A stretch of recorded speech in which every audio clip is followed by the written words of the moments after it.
So in this changing times of COVID-19, when we are actually having two important things happening in the world, one is the television showing us the increasing number of cases, and secondly, the issue of lockdown, where we are having to stay indoors and spend a large amount of our time inside the house with this fear of something that may happen to us.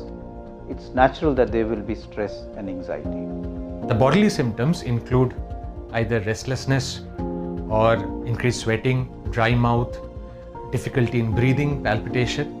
Whereas the mental symptoms that happen in stress includes excessive worry, inability to concentrate, inability to focus on one thing.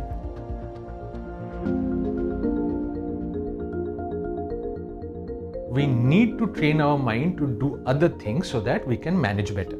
And these things include things which are of positive coping, which essentially means if you are watching the TV, watch other entertainment. Talk to your near and dear ones. In the house, do some activities. For example, play games, read storybooks. In the same way, we need to manage our body and our physical health better to manage the stress. So either it can be home exercises, or it can even be meditative exercises in form of yoga. For sleep, it is essential to maintain sleep hygiene because most of the days we are at home. Now, depression is slightly different from anxiety in a way that it's characterized by a sadness of mood, a feeling of worthlessness.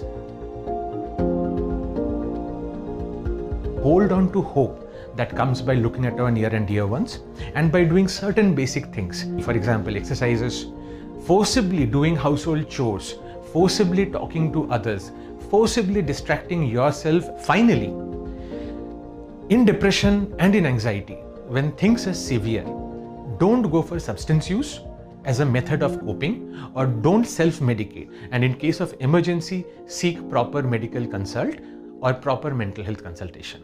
Do take care of yourself, and when I mean care of yourself, I mean both physically and mentally.